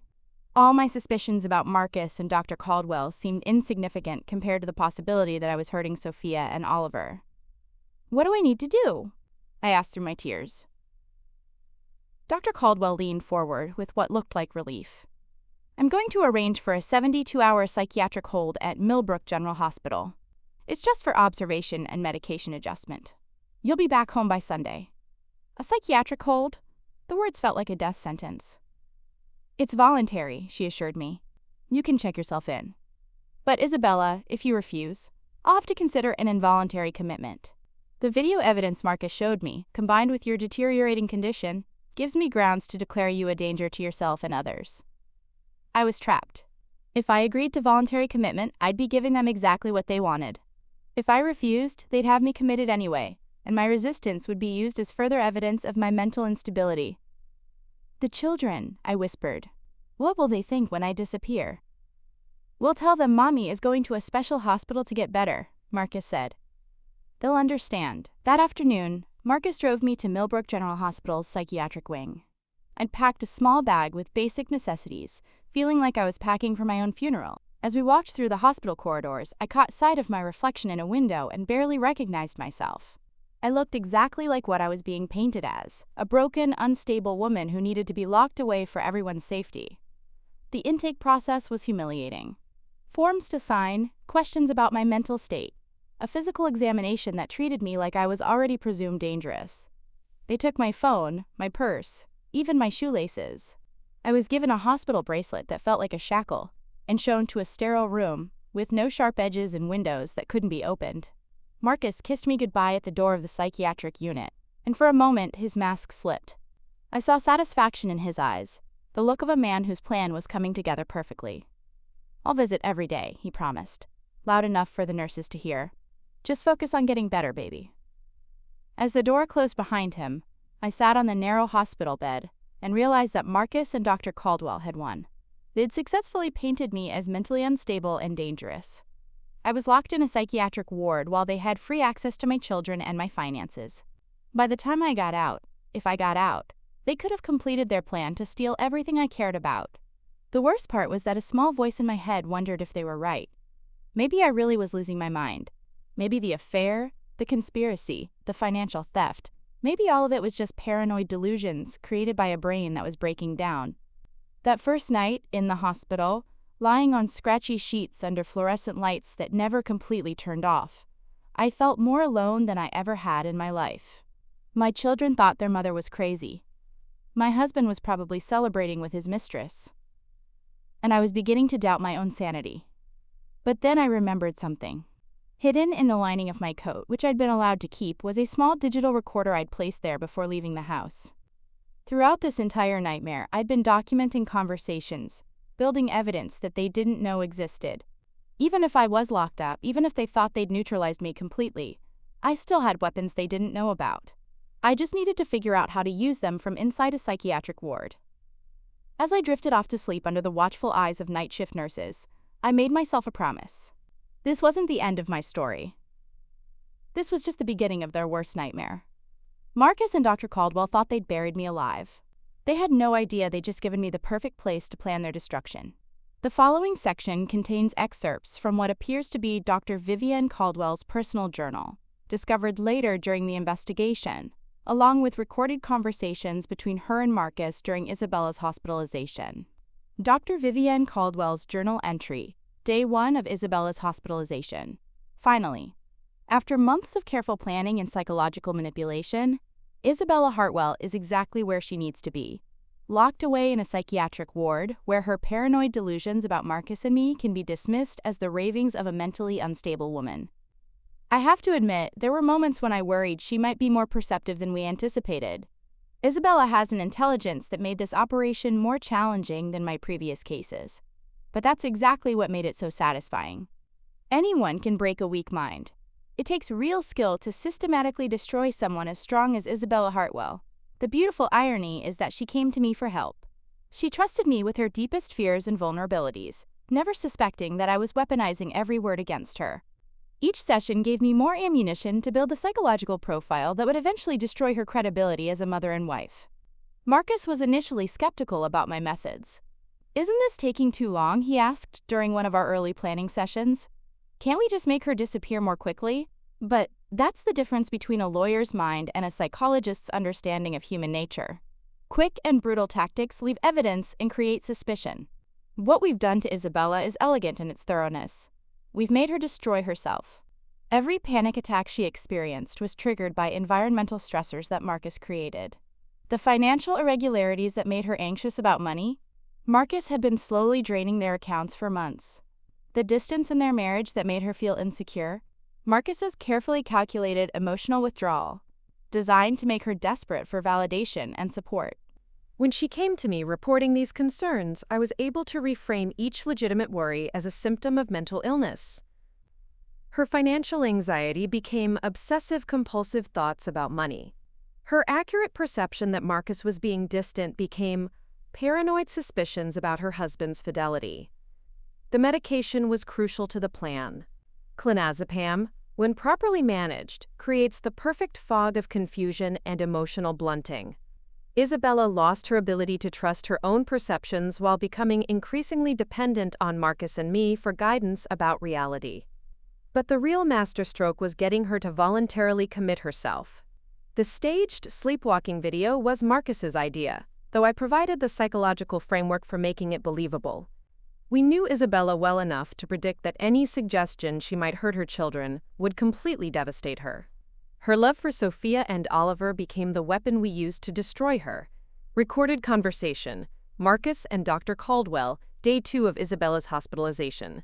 Location: Dr. Caldwell's home office time, 8:30 p.m. Marcus: how long do we need to keep her locked up? Dr. Caldwell: the 72-hour hold gives us the weekend to complete the financial transfers and file the preliminary custody documents. By the time she's released, I'll have a comprehensive psychological evaluation ready that will support your petition for emergency custody. Marcus: and you're certain no judge will question your assessment? Dr. Caldwell: Marcus, darling, I've been doing this for 15 years. I know exactly what language to use, what symptoms to emphasize, which colleagues to consult for supporting opinions. Isabella's own recorded statements, combined with the video evidence and her voluntary commitment, create an unassailable case. Marcus: what about the kids? Sophia's been asking questions about why Mommy had to go to the hospital. Dr. Caldwell: that's actually perfect. Document every question, every expression of concern. Children's reactions to a parent's mental illness are often used as evidence in custody determinations. If Sophia seems afraid or confused about Isabella's condition, that supports our narrative that Isabella's presence is traumatic for the children. Marcus: sometimes I feel guilty about what we're doing to her. 15 years of marriage, and she really did love me. Dr. Caldwell: she loved the version of you that she created in her mind, the devoted husband, the perfect father, the man who would never betray her trust. But that was never real, was it? You've always been capable of this level of calculation. I just helped you recognize your own potential. Marcus: the trust fund transfer went through this morning. $800,000 into the offshore account we set up. Once the custody hearing is finalized, we'll have everything. Dr. Caldwell: not everything. We'll have the money and the children, but Isabella will still be alive. Still potentially dangerous to our future together. Marcus: what are you suggesting? Dr. Caldwell: I'm not suggesting anything, Marcus.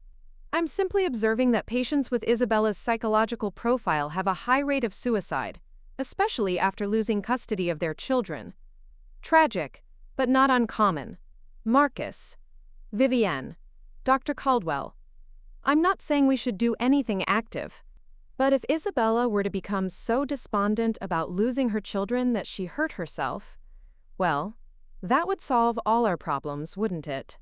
And it would be entirely consistent with her documented mental illness. End of recorded conversation. Dr. Caldwell's journal entry. Day 3 of Isabella's hospitalization. Marcus is still too squeamish about the final phase of our plan. He wants Isabella neutralized, but he doesn't want to think about what that actually means. Men are often like this. They can handle the abstract concept of destroying someone's life, but they flinch when confronted with the concrete reality of what destruction looks like. I've been researching Isabella's family history more thoroughly, looking for any genetic predisposition to depression or suicide that might make her death seem inevitable rather than suspicious. Her maternal grandmother apparently suffered from severe depression, though she died of natural causes. Still, family history of mental illness would support a narrative of genetic predisposition to self-harm. The beauty of psychiatric manipulation is that it creates its own justification. By the time we're done with Isabella, her suicide will seem like the logical conclusion to a tragic mental health crisis, rather than the final step in a carefully orchestrated murder plot. I've handled 3 similar cases over the past decade, each one more sophisticated than the last. The first was my own ex-husband, who became inconveniently suspicious about my financial management of his medical practice. The second was a client whose wife started asking too many questions about our therapy sessions. Isabella represents the culmination of everything I've learned about psychological warfare. Labitau, the key is patience and precision. Quick kills leave evidence. Slow psychological destruction leaves only the appearance of natural mental deterioration. Marcus called me this afternoon with concerns about the private investigator Isabella apparently hired before her commitment. Jonathan Morrison, according to Marcus's research, specializes in infidelity cases and has a good reputation for discretion. But Marcus is worried about what Isabella might have told him. I assured Marcus that any evidence gathered by a private investigator would be irrelevant once Isabella is declared mentally incompetent. The testimony of an unstable woman who hired a detective to investigate her own paranoid delusions would only reinforce our narrative about her deteriorating grip on reality. Still, I think we should accelerate our timeline. The longer Isabella remains coherent enough to communicate with the outside world, the greater the risk that she might find someone willing to listen to her crazy theories about our relationship. Recorded phone conversation, Dr. Caldwell and Marcus, Day 4 of Isabella's hospitalization. Time, 11:45 p.m. Dr. Caldwell, we have a problem. Marcus, what kind of problem? Dr. Caldwell, I spoke with the head psychiatrist at Millbrook General today. Isabella's been asking for access to a phone to call her children. She's also been questioning the nursing staff about her rights as a voluntary patient. Marcus, so? Let her call the kids. It'll just reinforce how unstable she sounds. Dr. Caldwell, that's not the issue. The issue is that she's asking informed questions about patient rights, medication protocols, and discharge procedures. She's not acting like someone in the middle of a psychotic break. Marcus, maybe the medication is working too well. Dr. Caldwell, or maybe she's been pretending to be more impaired than she actually is. Marcus, what if Isabella figured out what we're doing? Marcus, that's impossible. She was completely convinced that her own perceptions were wrong. You saw how devastated she was by the idea that she might hurt the children. Dr. Caldwell, what if the devastation was an act? What if she's been playing us the same way we've been playing her? Marcus, you're being paranoid now. Dr. Caldwell, am I? Think about it, Marcus. Isabella built a successful business from nothing. She managed your household finances for 15 years without making a single major mistake. She raised 2 exceptional children while maintaining a career. Does that sound like someone who would completely fall apart without recognizing what was happening to her? Marcus, so what are you saying? Dr. Caldwell, I'm saying we may have underestimated our opponent. And if Isabella knows what we're doing, if she's been gathering evidence while pretending to be broken, then we're in serious trouble. Marcus, even if she knows, what can she do? She's locked in a psychiatric ward. Her credibility is destroyed. No one would believe her accusations. Dr. Caldwell, unless she has proof, real evidence that we can't dismiss as paranoid delusions. Marcus, what kind of proof could she possibly have? Dr. Caldwell, I don't know, but I think we need to find out. And Marcus, I think we need to move to the final phase of our plan much sooner than we anticipated. End of recorded conversation. The irony isn't lost on me. The Dr. Caldwell's own paranoia was beginning to unravel the very conspiracy she'd helped create. While she and Marcus were busy congratulating themselves on their psychological manipulation, they had no idea that Isabella had been several steps ahead of them, gathering evidence and building a case that would soon expose their entire operation. But in their minds, they were still the puppet masters pulling all the strings. They saw Isabella's hospitalization as the final proof of their superiority, never suspecting that they had just given their target exactly what she needed to destroy them both. 9. On my second day in the psychiatric ward, I met someone who would change everything. Her name was Sarah Chen. No relation to my husband despite the shared surname, and she was a patient advocate who volunteered at Millbrook General Hospital. Sarah had a background in investigative journalism before transitioning to patient rights work, and something about my case had caught her attention. Your commitment paperwork is unusual, she told me during our first conversation in the common area. Most voluntary 72-hour holds are initiated by family members or emergency responders. It's rare to see someone convinced to commit themselves based solely on a therapy recommendation. I looked up from the book I was pretending to read, immediately alert. What do you mean? Sarah sat down across from me, lowering her voice. I've been doing this work for 8 years. I've seen every variation of psychiatric commitment, legitimate and otherwise. Your case has red flags. For the first time in weeks, I felt a spark of hope. What kind of red flags? Dr. Caldwell's evaluation report was filed before your admission was complete, Sarah explained. That's not just unusual. It's virtually impossible unless the report was prepared in advance. Most psychiatric evaluations take days to complete, not hours. My heart started racing as the implications hit me. She had the report ready before I was even admitted? It gets worse, Sarah continued. I pulled Dr. Caldwell's professional history. She's been involved in 3 previous cases where patients were declared mentally incompetent after reporting concerns about spouse infidelity. In all 3 cases, the patients lost custody of their children and control of their assets to their husbands. The book slipped from my hands. 3 other women? Patricia Morrison, 2019. Reported her husband's affair, ended up in psychiatric care, lost custody of 2 children. Diana Reeves, 2021. Same pattern. Jennifer Walsh, 2023. All 3 had substantial assets. All 3 were declared mentally unfit by Dr. Caldwell after reporting suspicions about their husband's fidelity. I felt like I was going to be sick. What happened to them? Sarah's expression grew dark. Patricia Morrison died by apparent suicide 6 months after losing custody. Diana Reeves overdosed on psychiatric medication a year later. Jennifer Walsh is currently in long-term psychiatric care, completely catatonic. The pattern was unmistakable. Dr. Caldwell wasn't just a therapist having an affair with my husband. She was a serial predator who specialized in destroying women and stealing their lives.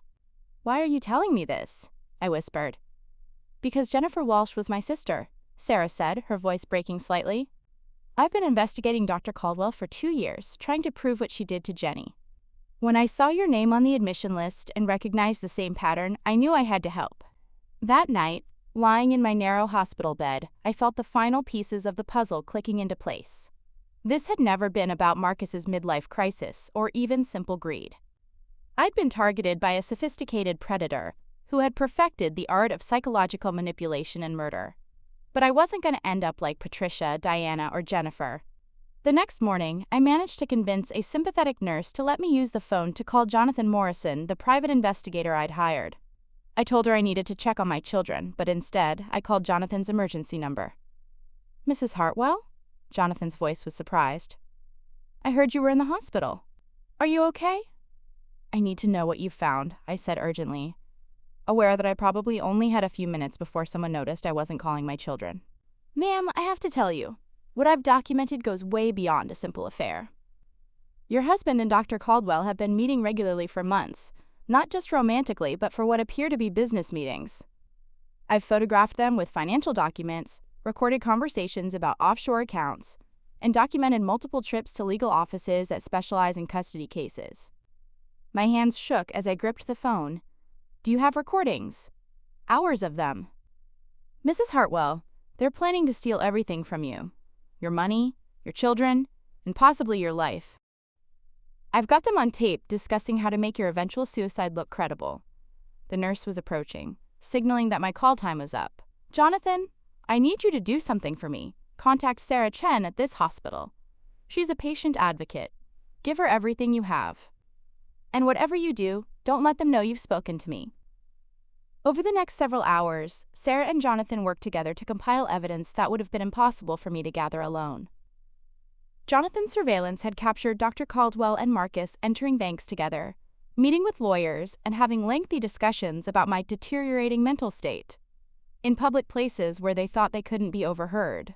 Meanwhile, Sarah used her access to hospital records to document the irregularities in my case. She discovered that Dr. Caldwell had submitted preliminary custody evaluation reports to family court before I'd even been admitted to the psychiatric ward. The reports painted me as dangerously unstable and recommended immediate removal of my children from my care, but the most damning evidence came from an unexpected source. That afternoon, a young woman named Lisa Rodriguez approached Sarah in the hospital corridor. Lisa worked as Dr. Caldwell's office assistant and had been growing increasingly uncomfortable with what she'd been witnessing. "I've been recording phone calls," Lisa told Sarah. "Dr. Caldwell doesn't know, but our office system automatically backs up all conversations to a digital server. I started paying attention when I noticed she was having a lot of personal calls with patients' husbands." Lisa had months of recorded conversations between Dr. Caldwell and Marcus, detailing their entire conspiracy. She also had access to Dr. Caldwell's appointment system, which showed that she'd been billing insurance companies for therapy sessions with me that had never actually occurred. "There's more," Lisa said, pulling out a flash drive. "Dr. Caldwell keeps detailed files on all her quote projects. She has psychological profiles, financial records, and what she calls termination strategies for multiple women. Your case isn't unique, it's part of a pattern." When Sarah showed me the flash drive contents that evening, I finally understood the full scope of what Marcus and Dr. Caldwell had planned. The fake psychological evaluation I'd found in Marcus's office wasn't a rough draft. It was a template. Dr. Caldwell had used virtually identical language to destroy Patricia Morrison, Diana Reeves, and Jennifer Walsh. The termination strategies were the most chilling documents.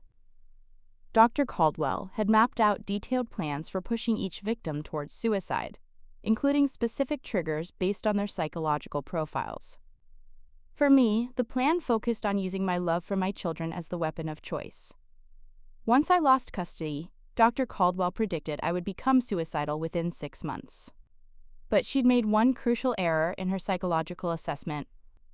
She'd assumed that losing my children would break me completely, never considering that the threat to my children would actually make me more dangerous than she'd ever imagined. That night, Sarah helped me contact Detective Maria Santos with the Millbrook Police Department's white-collar crime unit. Detective Santos had been investigating unusual patterns in local custody cases and was immediately interested in the evidence we'd compiled. "This is the most sophisticated long-term fraud scheme I've seen in 20 years of police work," Detective Santos told us during our clandestine meeting in the hospital chapel.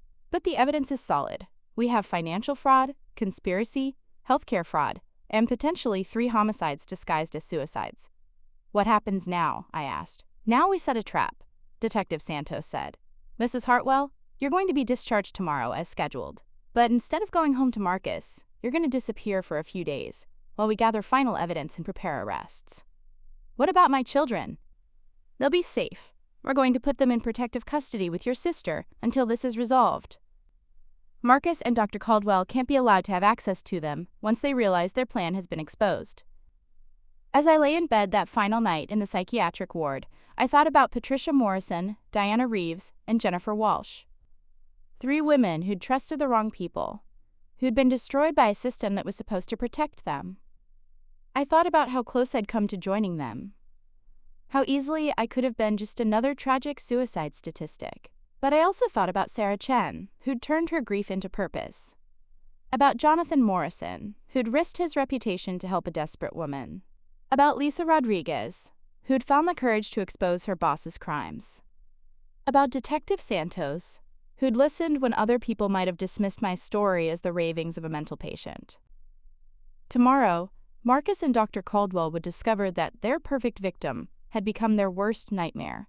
They'd spent months carefully constructing a web of lies and manipulation, never realizing that I'd been documenting everything, that other people were watching, that their foolproof plan had more holes than they could possibly imagine. They thought they'd buried me alive. Instead, they'd given me exactly what I needed to expose their entire operation and ensure they'd never hurt another family again. The war wasn't over yet, but for the first time in months, I knew I was going to win. The reckoning began at exactly 7:42 a.m. on a Tuesday morning, as Marcus sat in Dr. Caldwell's bed, drinking coffee and celebrating what he believed was his complete victory over me. I know the precise time because Detective Santos and her team had been monitoring their communications for 3 days, waiting for the perfect moment to spring the trap we'd set. That moment came when Marcus received a call from Millbrook General Hospital, informing him that I had been found dead in my hospital room from an apparent medication overdose. Of course I wasn't dead. I was sitting in Detective Santos's unmarked car 2 blocks away, watching through surveillance equipment, as Marcus received the news that his wife, the mother of his children, the woman who'd loved him for 15 years, was gone. His reaction was everything I'd expected and worse than I'd feared. "It's done," he said to Dr. Caldwell, not even bothering to fake grief. "Isabella's dead. They're calling it suicide by medication overdose, just like you predicted." Through the hidden cameras that Lisa Rodriguez had helped us install in Dr. Caldwell's bedroom the night before, I watched my husband and his mistress embrace in celebration. No tears. No remorse, just relief that their plan had supposedly succeeded. "Now, we need to move quickly on the insurance claims," Dr. Caldwell said, already reaching for her laptop. "Isabella's life insurance policy has a 2-year suicide clause, but I can provide psychological evaluation evidence that her death was the result of an acute psychotic episode rather than rational suicide. That should circumvent the restriction." "How much are we talking about?" Marcus asked. $2 million from the life insurance, plus the $800,000 from her trust fund we've already transferred, plus the house and her business assets. We're looking at approximately $4 million total. I had to grip the dashboard of Detective Santos's car to keep from being sick.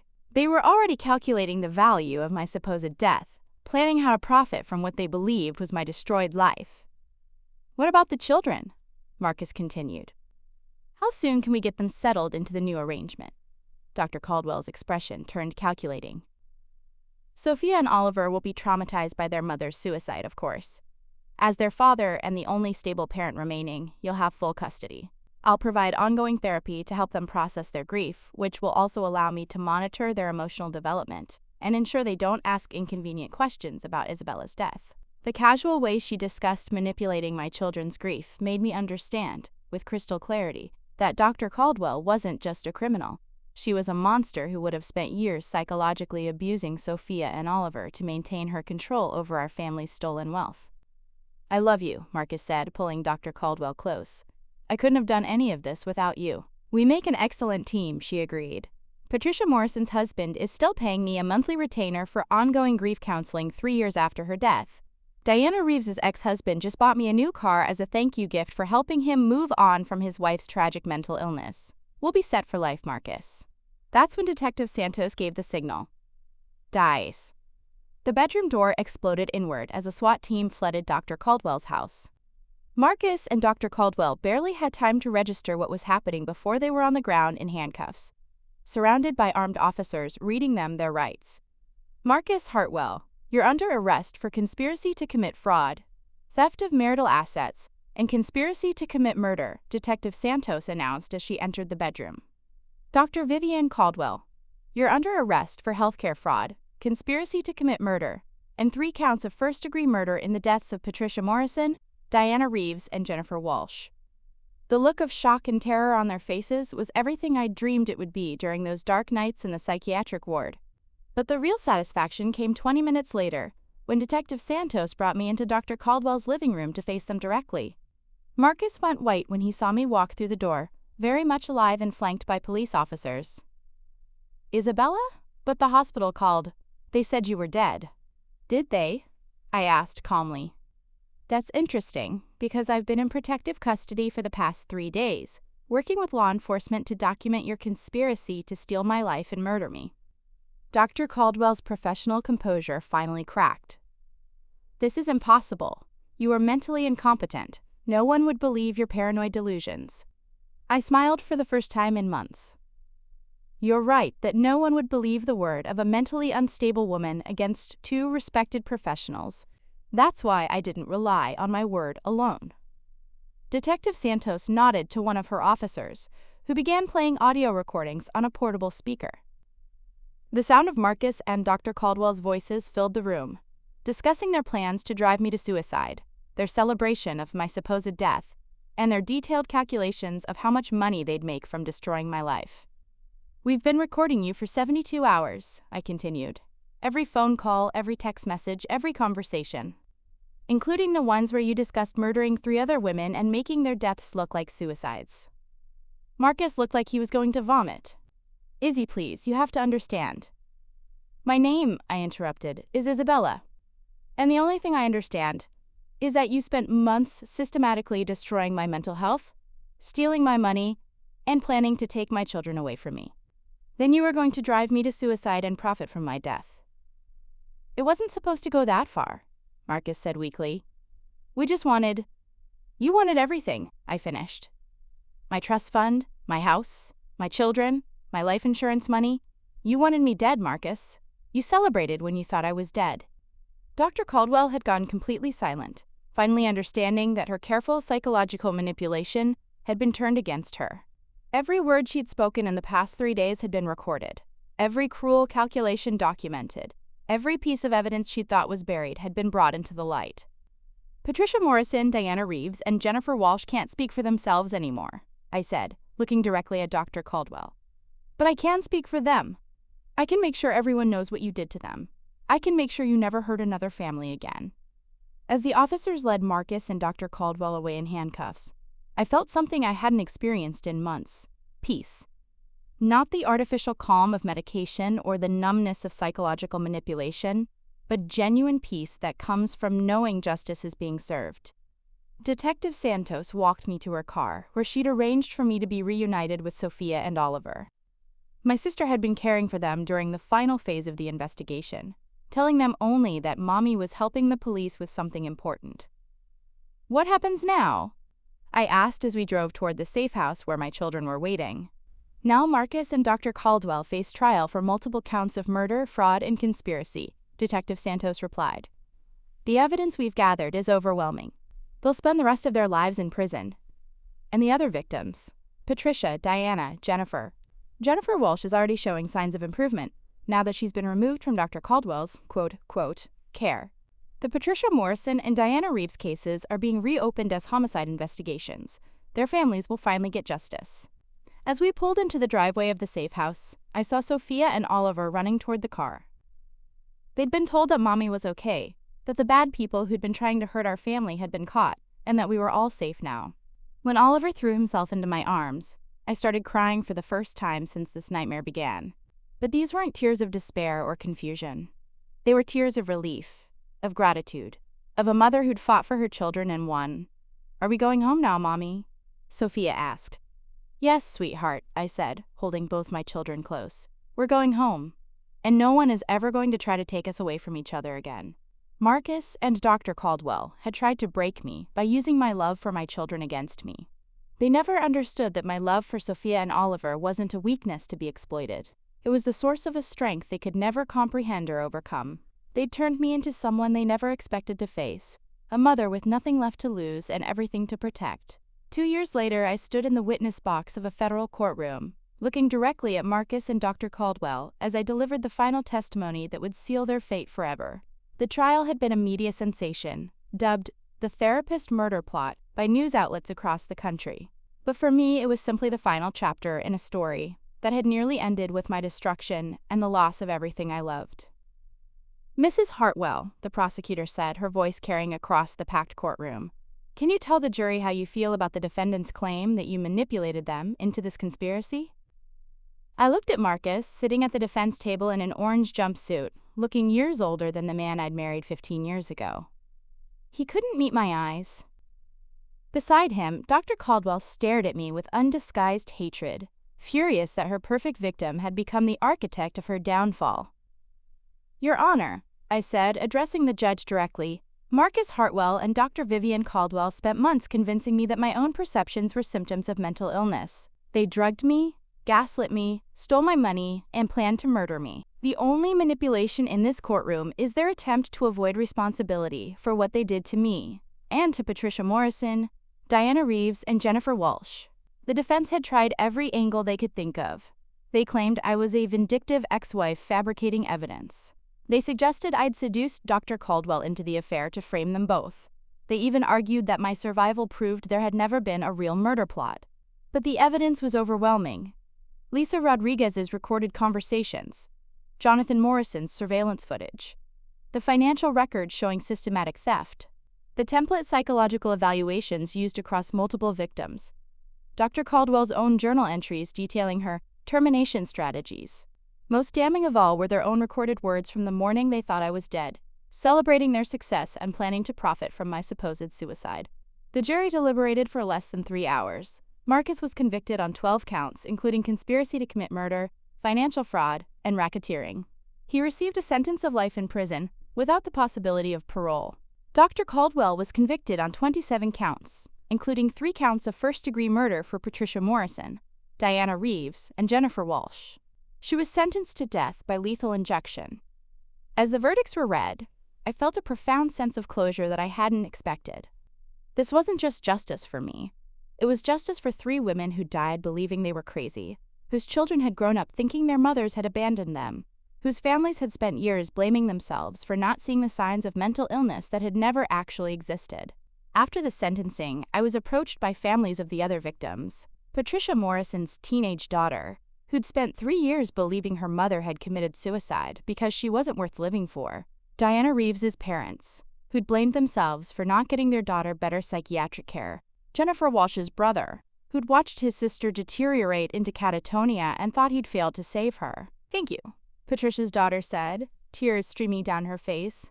For 3 years, I thought my mom killed herself because I wasn't enough to keep her alive. Now I know she was murdered for trying to protect our family. That night, I returned to my home on Elmwood Drive, the house Marcus had tried to steal, where my children had nearly lost their mother to an elaborate murder plot.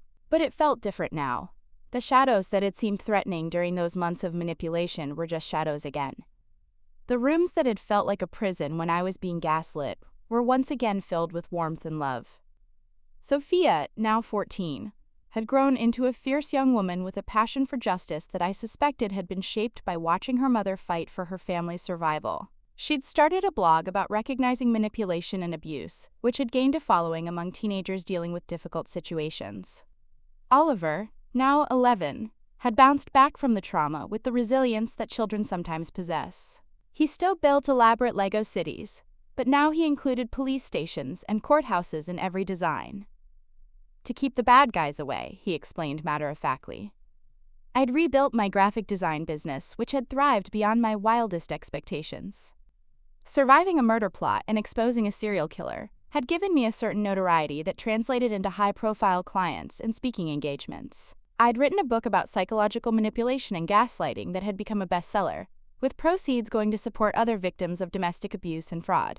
But more importantly, I'd learned to trust my own perceptions again. The fog of medication and manipulation had lifted completely, leaving me with a clarity about people and situations that felt like a superpower, after months of being convinced I was losing my mind. The trust fund that Marcus and Dr. Caldwell had tried to steal was returned in full, along with damages awarded by the court. I'd set up college funds for Sophia and Oliver that would ensure they never had to worry about their future security.